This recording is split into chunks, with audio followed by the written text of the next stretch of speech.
Hello, I'm Chef Walter Staib. Today, on A Taste of History, we are here in Thomas Jefferson's Monticello. So stay with me to sample this true taste of history. Join me for a private tour.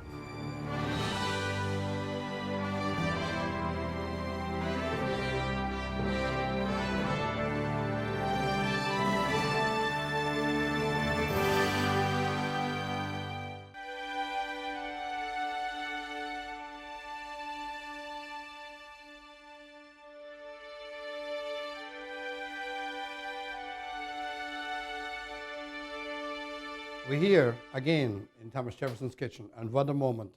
But today, not just the kitchen we celebrate also his fantastic gardening skills. That I don't know of any man that knew more about gardening and actually gardened like Thomas Jefferson. The dish I'm making today is one that he requested many, many times. All the documentation tells us that his bouilli, which is French for boil, the bœuf bouilli is just a boiled beef, but again, with having the garden at his disposal as he has, a lot of garden vegetable get incorporated into it. We also making a small little whimsical kind of an appetizer, it's a mustard egg, which rolls some people into a loop because they're saying mustard egg. Yes, mustard egg, which is really nothing more than a hard-boiled egg. That in the 18th century, you would boil it right in the ashes. Basically, all you do is you take the egg yolk, you mix it up, and you garnish it. It's kind of whimsical but nice. But to start off, you want to get a beef chuck or a beef breast, anything, a beef like that has some amount of marbling to it, because if there would be no marbling to it, it'd be very tough. And all you do in this particular scenario, you have a Dutchie, or we call it a Dutch pot, water, I take the whole beef, immerse it into it. All right, I have some cloves, I have a little bay leaf, and salt. So let me put this on the fire. You do not want this on a rolling boil. You want to have a nice, gentle boil so it doesn't really break the meat apart. You can add now some other root vegetables into it that have flavorful. So for today, I have a big celery which is basically the celery root. I cut up pieces of that. I have some leeks, beautiful leeks, by the way, from the garden. Right here, we picked yesterday, and it was so intriguing. I met Peter Hess, the director of Gardens and Grounds. I mean, just a spectacular fellow who knows as much as anybody that I ever met about Thomas Jefferson's gardening skills. So we had quite a day.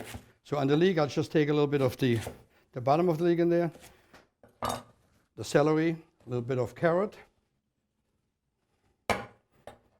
and here we go, a little bit of onion. Don't even have to peel it for that.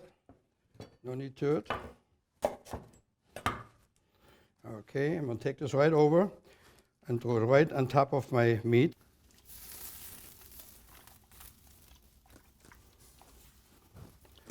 And this is basically for the stock. Now, the vegetable that you eat with the bouilli, obviously, if you would put it in there now, like I just did it, there'd be nothing left in an hour and a half from now. The accompaniment of the dish, which is a bouillon potato, it's really interesting. It's really a potato that you cut in a cube and cook it with the same stock of the beef. So it has a lot of flavor, but you add some garlic into it, a little onion into it. We'll do this in a moment. But first, for Thomas Jefferson, I even give my shirt. Here we are, I have the potatoes we dug out yesterday. Obviously, we cleaned them up nicely, and we're using them for the side dish for the bouilli. The potatoes, I already pre-cut. I'm going to cut a couple more really quick. Just make it a coarse cut, like so. And that's it. The next thing we're doing here is we're going to have some onion here. We already have.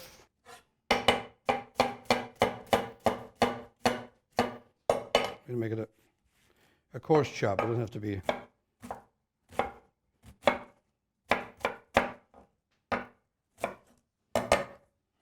Perfect, like so. Okay.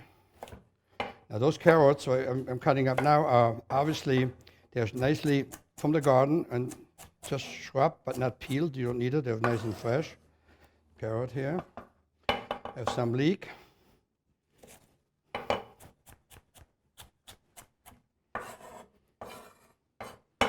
little bit of garlic. And the garlic, big pieces, like so. And then I have a little bit of turnip. Now, what is interesting about this dish that all the ingredients that go into potatoes are also going into the bouilli. So it's almost like a double, you almost have like a double whammy of vegetables that you put in there. And it's not difficult to understand, knowing Thomas Jefferson's love for his garden and love for vegetables, that there would have many dishes incorporated. Like you hear so many people tell you that he wasn't a vegetarian, but he ate meat as an accompaniment to his garden, to the legumes and to the vegetables that are out there. Same thing here, I just cut a quick dice. And the turnip, which is nice and sweet, by the way, beautiful flavor, adds this unique little flavor into it. The other thing I got from Jefferson's garden, he had a great fond for celery. I wanted to take a piece of this. The flavor of that is just unbelievable. You cannot ever envision store-buying that and get the same results. It's impossible. And you put a little sprig of it in that just enhances the flavor of it. Very difficult to find. Not difficult in European cooking because we use it all over the Black Forest, all over in Germany, all over in France. But we use it two ways. One is the root for a lot of the thing, and this is for flavoring. It has a tremendous flavoring agent. I'm going to put a piece of it right now into my stock in the back and preserve the other one for the bouillon potato. So I'm going to throw this right into the stock in the back that's cooking away. And taking a little bit of the celery whip that I have here. And now, what's the beauty of this next dish is, it's so easy to do at home that you ought to really try it. And it's something different for your family table. Even if you don't want to make the big bouilli because it takes a long time. But those potatoes is a must, you should try it. And basically all you do, you take a Dutch oven, and look what I do here. Very simple. 1, 2, very simple, very easy. Throw everything in there, like so. Take the potatoes that you cut, throw it in there. And now what you got to do, salt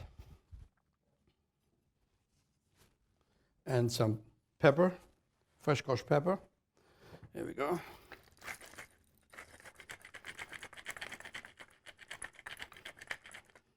Later you can chop a little bit of parsley into it if you choose to, and mix it up.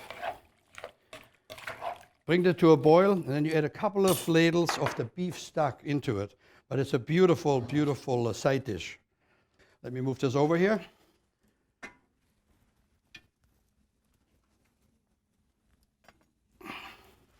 Get some more firewood in here.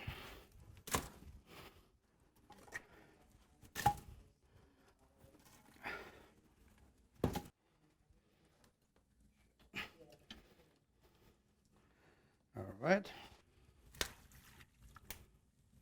So now that the bouillon potatoes are on the fire, and the beef is obviously cooking nicely away on a small fire, or like a simmer, not a rolling boil. Now I'm prepping up the vegetables that will be the base of the bouilli. This is the 21st century gateway to Jefferson's Monticello. Monticello is one of America's most beloved and visited sites. It's on UNESCO's World Heritage List, together with the Great Pyramid and the Great Wall of China. So this is one of the world's most important properties. We wanted to expand the educational experience as well as create a more comfortable environment for visitors. You can explore the mountaintop, take a tour of the house. This is Jefferson's bed right here. Plantation tour, garden tour. Our goal here is really to create a dialogue with Jefferson's ideas.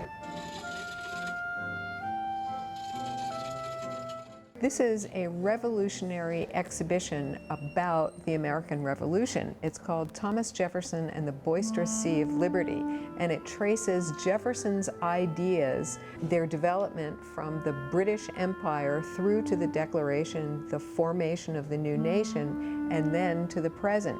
But what's novel about it is that it's very interactive. Not only can you watch the story unfold, but you can dig deeper, ask your own questions, discover more information on your own. Not only did Jefferson draft the Declaration of Independence and was an enthusiast about wine and cuisine, but he was known as an architect. and he devoted himself to Monticello's construction over a 40-year period. He began by studying the architecture of the Italian Renaissance architect Palladio. This is a model of what we think the first Monticello looked like. Few people realize that this design was really taken apart and greatly modified. The most distinctive feature of the revised Monticello was the addition of a dome, and Jefferson was inspired by the domes that he had seen in France while he lived there in the 1780s. Monticello is Jefferson's experimental laboratory. It's the place where he could test his ideas. He read and shared ideas with a legion of correspondents all across the world. Jefferson wrote in 1785, "An honest heart being the first blessing, a knowing head is the second." He would undoubtedly be proud of the welcoming knowledge his Monticello visitors now receive. So what I've done already, I've taken some what we call spring onions. All you want to do with those is you want to cut them like so. The idea of that is to have big chunks of vegetable. All right, some turnips. That real easy for this particular recipe. You cut it in wedges like so. I make take one, and you just turn them. By turning, I mean you just take the outer peel off and the inside. Now you can get real fancy if you go to many French restaurants and you see them. They're called navet. Make them with ducks and stuff like it. It goes like so, but we don't have to be this fancy here. So we just turn the outer skin off. Now, this happens to be very, very, very good turnips. This one, I can tell them they're sweet. You can just tell. Sometimes you don't get them this way, but these are just spectacular. They actually, because they're out of season in this country, they're actually from abroad, but they're very, very good. Now, when the carrots are baby carrots like those, we call them Bugs Bunnies because of the when you go to the store, because of the greens on it. It's obviously a nice way. You can get them like that with the greens because they hold fresher and it's just beautiful eating. There's only one trick that you got to remember when using them, and they're a little difficult to clean here on the top. So you have to take like a paring knife, and you got to scrape it like so. Scrape at the front. They're too beautiful to cut up, so you just cut them like that. So you got to take the top because otherwise you'll have sand and some bitterness in there. Just go like so. Boom in there. Voila, that should do it. Okay, next we're going to have some celery. And we're going to use the celery yak, which is the root of the celery. We'll do basically the same thing as we did with the turnip. We're going to cut a couple of pieces, like so. And cut it in a more manageable size, like that. Like so. And we'll do the same thing. We'll just take a paring knife and take the outer skin off and give it a little bit of shape. You don't have to give it a lot of shape, but a little bit of a shape. There we go. Now, could you put additional stuff into it? Absolutely. Those are the ones that is documented that Thomas Jefferson had, and he's Bouilli. But if you feel like putting let's say parsnip or putting in the rutabaga or anything else like that, but it would have to be a vegetable that's kind of on the firm side that you put in there. Just like so. I'm sure he might put a few peas in it, knowing him, because I heard he was such a lover of peas. You could actually put some peas in it. It wouldn't really matter.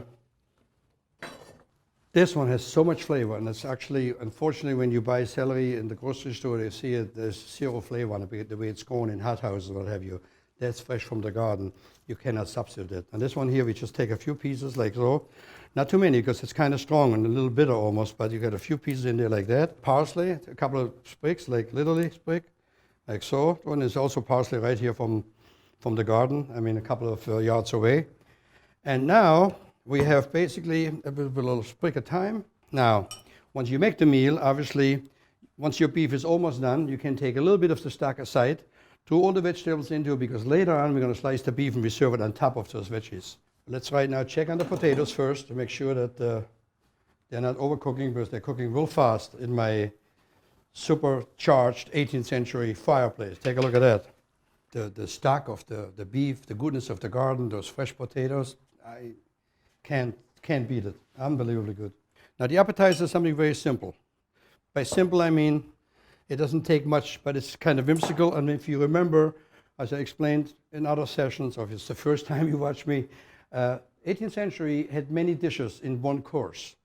15, 20, up in the city tower in Philadelphia, have documentation up to 30 for one course, and possibly 2-3 courses would have been served. This would have been what we call as an easy side dish that would have been served along with it. So a little chef's tip would be that if you will have trouble cooking hard-boiled eggs, which some people do have, put a little vinegar in it.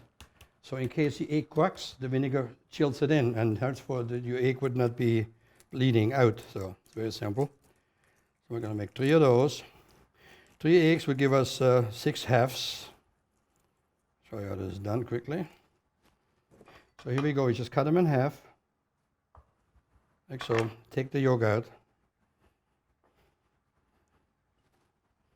Right on a plate that we're going to use later to service it.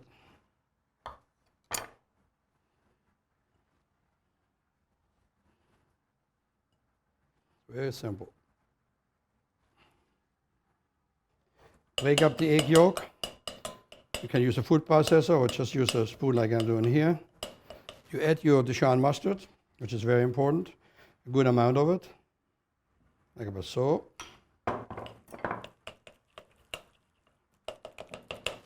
Little paprika, sweet paprika.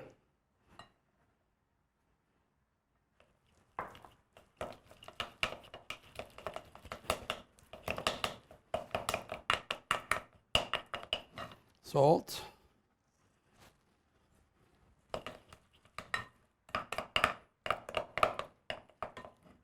If it's too dry, a little bit of cream, but you don't have to. And all you want to do is a pastry bake, which by the way is not a 21st century invention. Pastry bakes and decorating tools been around for much longer than we give credit to in this country. Much, much longer. So you just put it in a pastry bag. Very simple. Let me stop what I'm doing here quick and check those potatoes.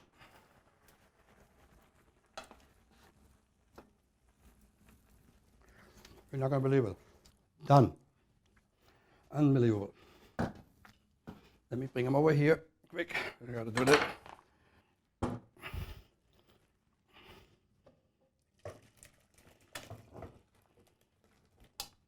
Oh.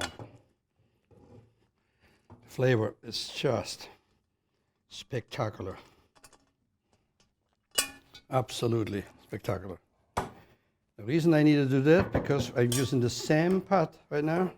I put all those vegetables, you see me right in here. And now I'm adding some of the beef stock.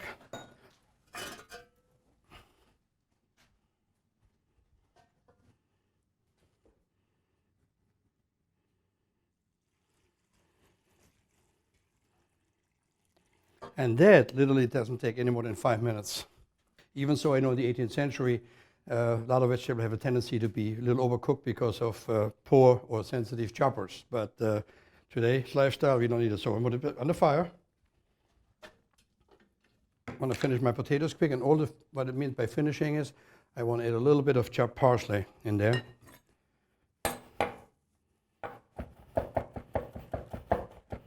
And again, coarse chop, it doesn't have to be too fine.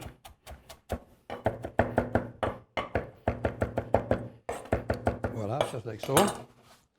In there, beautiful. Look at that. Now, we can finish our little appetizer. What you want to do is just put this the egg yolk mixture in the pastry bag and just really easy squeeze it into your shell. Going to get a beautiful garnish on top, so you don't have to really worry about the exact way to put it in. You could actually spoon it in. Fresh marjoram. And with the marjoram right on top. The marjoram has great flavor together with the mustard that's in there, Dijon mustard and a little paprika. It's a very good flavor. Horseradish is another very remarkable root because it lives literally in the root cellar all winter long. To the horseradish we're going to do today is really simple. All we got to do is peel off a little bit of the outer skin.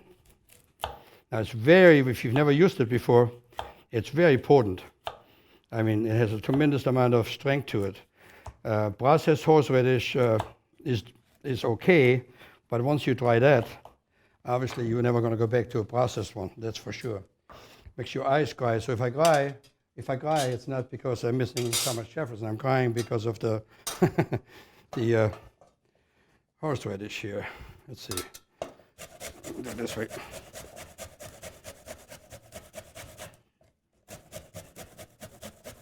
Ooh, good one. Now this could be eaten just as it is. In many recipes you find it mixed with cream, which makes it very unique. That's what we're going to do today. You could also do it with whipped cream, believe it or not, which is called Raffort Chantilly, which is, again, been used many times in France, and it's classically eaten all over Europe with the bœuf bouilli.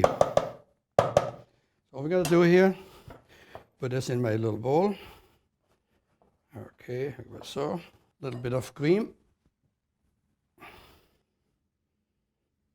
There you go. A little bit of cream. Now you can, if you like, you could put a little paprika into it if you want to change the color slightly. I'll do.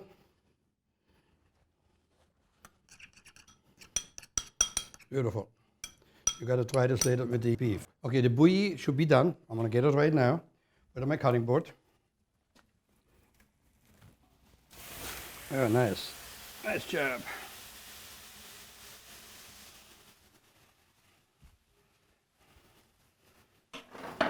Whew. Flavor of that.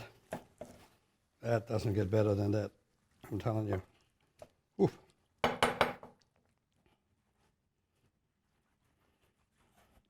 I'm slicing it. Not too thick.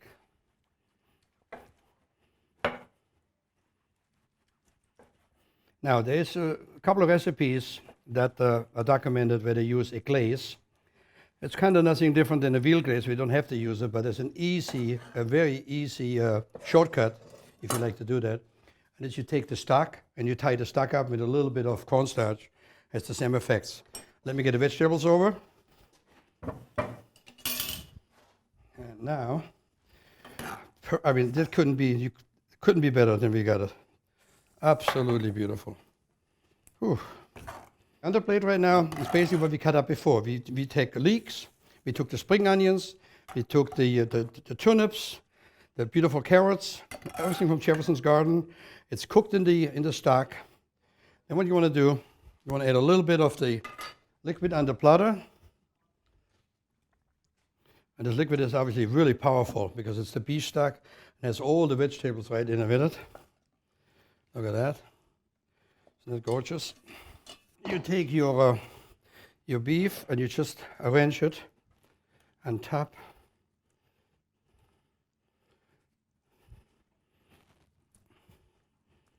Like so. A little bit of parsley on top there here.